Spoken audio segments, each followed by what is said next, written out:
kiblet shagarana lek bacho dao ilu toleef sadeen soddoo keessa murni bilchiginnaa waraan bilisummaa Oromoo fakkeessuun gara ajjeecha raawwatan qindeesse bobbaasuun beekama. Dabala balleessuuf akka uummanni Oromoo balaaleffatu hojjechi murni bilchiginnaa gara ajjeechaa qindeessuun uummata nagaa irra bobbaasaa turuun isa kan yaadatama. Akka odeessi qabatamaan keessu isaanii akka godin kanaa keessaa aanaalee baay'inaan waraanni bilisummaa Oromoo keessa socho'u jedhaman aanaalee shanan armaan olitti heeraman keessatti uummanni waraan bilisummaa Oromoo waliin ta'ee jira. Kanaaf tarkaanfii irra fudhachuufis dafan odeessi kennuuf kanaaf falli nuti qabna. Waraan bilisummaa Oromoo fakkeessine uummatichirra namoota hawaasni jaalatan kan irraa woboodha. Kootu bajenne ajjeefne uummatichi waliin wal jibbisiisu kam jechuun bulchitoonni aanaaf itti gaafatamtoonni wajjir poolisii aanot kanneen magaala walisoo mari'achaa turuu isaanii maddeen eeran. Isaan booda uummatichi ni jibba. Nuti ammoo carraa suniif fayyadamuun caasa keenya keessatti ijaarrachuuf salphumatti hawaasa qabachuu dandeenya jechuun mari'achaa turuu ibsa. Akkasuma erga kan gooneen booda hiriir balaaleffannaa waamne uummata bakka biraafillee nageenyi naannoo keenya akka jiruutti agarsiisuuf akkasumas uummanni bilchiginna waliin akka jiru agarsiisuu kam jechuun mari'achaa turuullee dubbata. Akka namni kun jedhu addatti namoota sabboonummaa qabanii filaacha waraana bilisummaa Oromoo qaban jedhaman irratti xiyyeeffachuun ajjeecha kan raawwachuuf akka jiranillee dabaluun dubbata. Yaalii isaanii jalqabaas aana bachoo gandileen caqashammee jedhamu keessa gaafa Waxabajjii 25/2024 bulchaan aanaaf itti gaafatamaa wajjir poolisii aanichaa waliin ta'uun loltoota isaanii gara gandisanii bobbaasuun halkan irra toora sa'aatii 2 irratti maatii isaanii bira nuti waraana bilisummaa Oromooti koottaa ba'a jechuun fuudhanii deemuun mana irra siqsanii namoota nagaa maqaan isaanii Geetu Taaddasaafi Guddataaf ta'ee jedhaman rasaasitti roobsuun ajjeesuu isaanii kan beekamu. Magaala Finfinnee kutaa magaala Gooroo keessa manneen namoota maqaa bareedin magaala jedhuun beenya tokko malee diigamaa jiraachuu jiraattonni himan. Ni bilchiginnaa erga dhufee kaasee saamicha adda addaa raawwachaa kan turan yoo ta'u addatti ammoo magaalaa Finfinnee fi naannawaa isheetti maqaa kaartaa fi pilaanii hin qabdaniin namoota hedduu jalaa manneen isaanii irratti diiguun maatii hedduu rakkoof balaaf saaxiluun isaanii taatee yeroo dhiyooti. Guyyoota sadan kana bifa addaan ammoo naannoo Gooroo keessatti maqaa qulqullina magaalaa jedhuun manneen namoota hedduu beenyaa tokko malee irratti diigaa akka jiran jiraattonni ONM'tti himan. Akka jiraattonni jedhanitti yeroo itti qaala'insi jireenyaa ol ka'e uummanni waan qabuu fi dhiisu wallaalee jirutti manneen irratti diiguun kun waanuma uummaticha dararuuf karoorfatanii hojjechaa jiranidhas jedhan.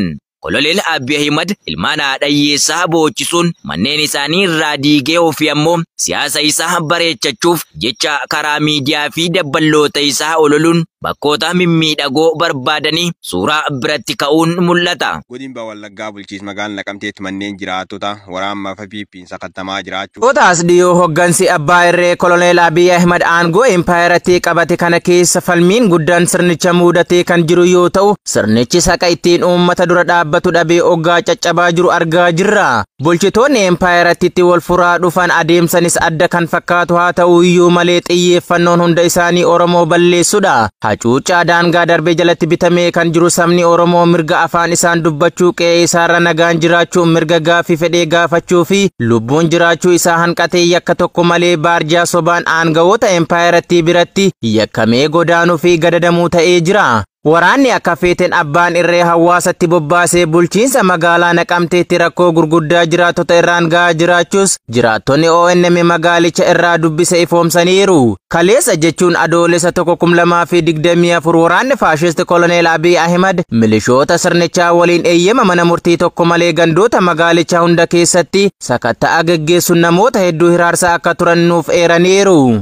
Godina Arsii Bahaa ajajuu keessatti humni waraana FPP manneen namoota nagaa ibiddaan barbadeessutti fufan. Mootummaan Impaayera Itoophiyaa sirna bututaa deebisanii utubuuf halkanii fi guyyaatti ergama kaabinoota irraa fudhatanii uummata nagaa hidhuu, ajjeesuu qabeenyaa isaanii saamuuf ibiddaan barbadeessuu akkasumas gocha garajabummaan aadaa fi safuu hawaasaa dhabamsiisuun hojii itti ta'e manneen namootaa jumlaan barbadeessaa jiru. Guyyaa dheengaddaa Waxabajjii 30/2024 uummata nagaa isintu waboo nu lolchiise jechuun aanaa jajuu gandoota kanneen akka Urataa Dooree fi Soqee Boqichaa irraa osoo qabeenya tokkos keessaa hin baafanne manneen 400 ibiddaan barbadeessanii jiru. Namoonni manneen isaanii gubate keessaa muraasni maqaan waqqabe Shaafii Ajii Abdul Manaan, Nuurii Abdallaa, Sheek Kamaal, Sheek Jamaal, Sultaan Kamaaloo, Jibriil Gabii, Ibrahim Tukee, Abdul Majid Gabii, Muhammad Nure Gabii, Khalil Gabii, Nadro Khalil, Ahmad Aji Abdallah, Adam Aji Abdallah, Sirajo Aji Abdallah, Hussein Aji Abdallah, Qasim Jambo, Jamal Jambo, Jamal Aji Jamal, Jibril Jamal, Khalil Muhammad Musa Awwalo, Masinoota Mumaa fi kanneen biroo hedduurraa manneen qabeenya mana guutuu wajjin barbadeessanii jiru. Yeroo manneen hawaasaa kanneen irra deemtanii gubdanitti yoo namootni maal balleessine manni keenya gubata jedhanii gaaffii isin gaafatan namoota sana qabaa gara manadhaatti dhiyeessaa jechuun waraana gocha badii kanaaf bobbaasaniif qajeelfama kennuun barameera. Israa'el hoogganaa hospitaala guddicha Gaazaa kan ji'oota torba oliif hidhamee ture wiixata kaleessa gadhiiste. Gadhiifamuun isaa miidiyaa hawaasaa irratti ministeera nageenya biyyaalessaa Israa'el Itamar Ben-Gvirii fi madda yaalaa naannoo Gaazaa keessa jiruun mirkanaa'eera. Daarektarri Alshifaa Mohammad Abuu Saalmiyaa baatii muddee keessa hidhamanii turan. Saalmiyaa fi hidhamtoonni bilisa ba'an kaan Israa'el irraa gara baatii kan Yuunsi irraa gara Gaazaatti deebi'uu isaanii maddi yaala hospitaalaa Al-Aqsa Deer Ilbalaa keessatti argamu beeksiseera. Hidhamtoonni 5 hospitaala Al-Aqsaatti kan seenan yoo ta'u, kanneen biroo ammoo gara hospitaalota kaan Yuunsitti ergamaniiru jechuun maddi kun dabalee ibseera. Israa'el ammaas hospitaalota naannoo Gaazaa keessa jiran akka haguuggii hojii waraanaa fi bu'uuraalee misoomatti fayyadama jechuun himatte. Gareen hidhattoota bara 2007 irraa eegalee naannoo kana geggeessaa ture kun imannaa kana ni haale. Ji'a caamsaa keessa gareewwan mirga falaaxinoo geeksi baqaqsanii hodhuu olaanaa Alshifaa tokko erga hidhamee booda mana hidhaa Israa'el keessatti du'uu ibsaniiru. Waraanni Israa'el du'a kana quba akka hin qabne ibseera. Haleellaan haaloo ba'uu Israa'el yoo xiqqaate namoota 37,877 kan ajjeese yoo ta'u, isaanis irra caalan isaanii lammiilee nagaa ta'u, ragaan ministeera fayyaa Gaazaa Amaas hin geggeeffamu irraa argame ni mul'isa jechuun Arab News gabaaseera. Dhaggeeffaa ho'aa magaalaa waraanni Impaayera Itoophiyaa dargaggoo Oromoo tokko ajjeesan.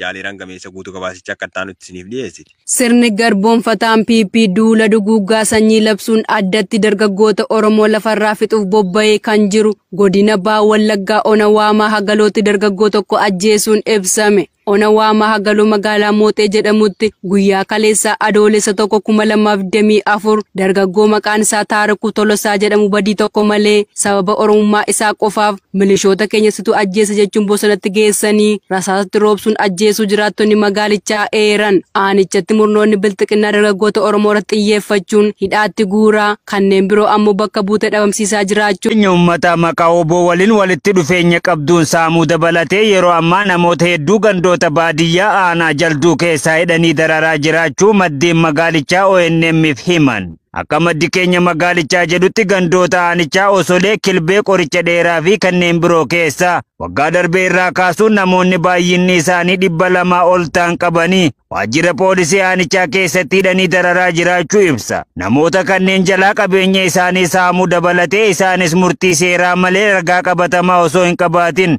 ija shakkiin ilaaluun maqaa obbo waliin walitti dhufeenya qabdaan hidhanii dararaa akka jiran hime. Birruu Margaa kan jedhamu abbaa maatii fi bulchaa ganda Qoricha Dheeraa kan ture yoo ta'u, baatii 5 dura ganduma isaa keessatti loltootni kunniin sangoota 2 jalaa qalachuun nyaachuu fi isaa sanga yoonaatti waajjira poolisii keessatti hidhanii dararaa akka jiran ibsa. Namoonni mana hidhaa aanichaa keessatti argaman irra jireessi isaanii namoota abbaa maatii yoo ta'an, waqtii silaa qonna isaanii qotatanii ooyiruu isaanii misoomsuun maatii isaanii jiraachisan keessatti mana hiraarsaa keessatti dararaa jirus jechuun himeera. Itti dabaluun namoota tokko ammoo maallaqa guddaa qarshii 30,000 hanga qarshii 100,000 irraa fuudhuun gallakkisaa jirus jechuun dabaluun ibseera. Magaalota Sabbataa, Galaan Guddaa fi Akaakii Qaallittii keessatti maqaa uffata suuraa caaluu qabu uffattan jedhuun hidhaan jumlaan raawwatamaa jiraachuun dhaga'ama.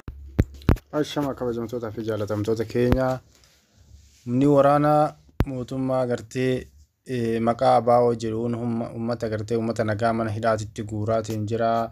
Kaan mana hidhaati guuraa, kaan gartee mana hidhaatii gayyaasee, kaan ajjeesaa akkasuma kaan irreen hidhaatti gartee mana hidhaatii gabbaasee gara waraana leenjii waraanaatti oofee uummata gartee gara waraanaatti leenjisaatiin jira.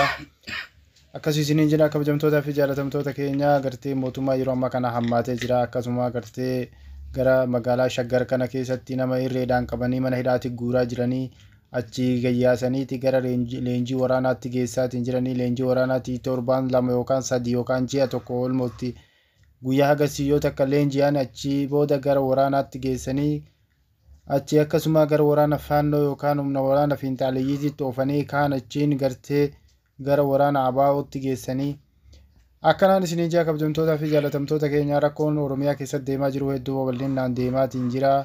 Akkasuma ijoolleen Oromiyaa yeroo ammaa kana namni waan nyaatuu fi waan jiraatuun dhabeetiin jira. Karaa irra jiran karaa irraa guuree mootummaan gara waraanaatti nama oofaatiin jira. Kan mana hidhaatti guureetiin akkanaan uummanni gartee gara waraanaatti seenaa jira. Nama waan mallaqa waan xiqqaa tokko isinii hasaamna jedhaniitiin gara damoosa maanaallee fudhannee damoosa gahaallee fudhannee nami jiraachuu qofaa fi kana seeneetiin gara waraanaatti nama geessaatiin ka leenjii gahaa hin fudhanne akkanatti ka ummanni Oromoo dararamaatiin jira kaan abaa'ooti seeneeti abaa'oo keessatti dararamaatiin jira kaan gartee waraana mootummaa keessatti dararamaatiin jira lamaanuu kennumatu wallaa'utti jira akkanaan isin yaa kabajamtootaa fi jaalatamtoota keenya